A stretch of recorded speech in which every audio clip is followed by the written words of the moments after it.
recently I was having a conversation with a friend, and she asked me, she said, Sean, she's like, what's a good first date question? And I said, a really good first date question is you ask them, when was the last time they failed?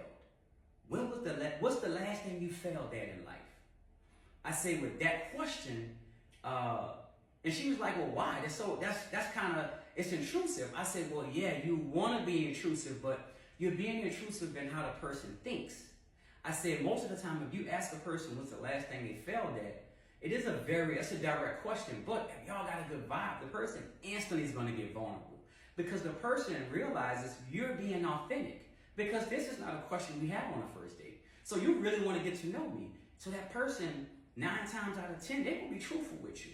But you have to realize, you have to look at the response of what the person says.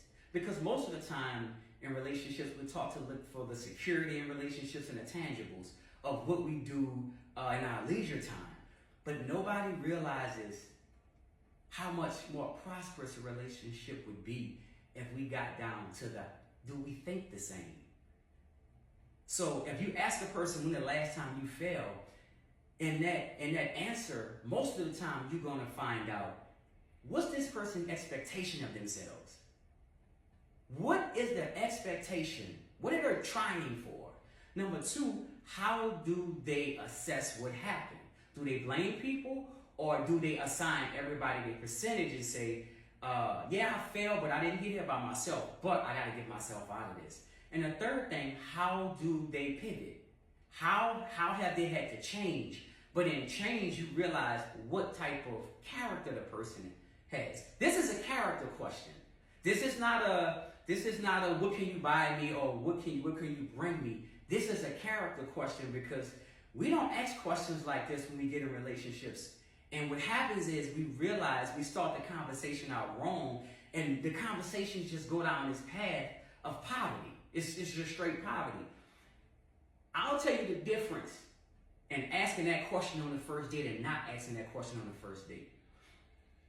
It's the sense of asking a person this regular question that we have all answered. If life gives you lemons, what we gonna do with it? Make lemonade. That's most people.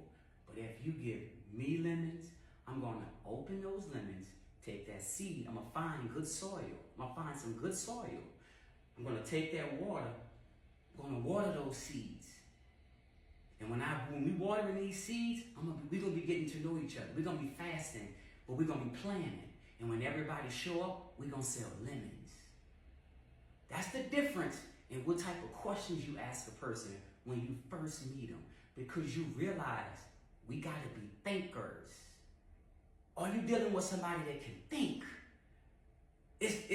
I know it's a long post, but it wasn't a short answer because it's value in it. I had to grow to be this type of man.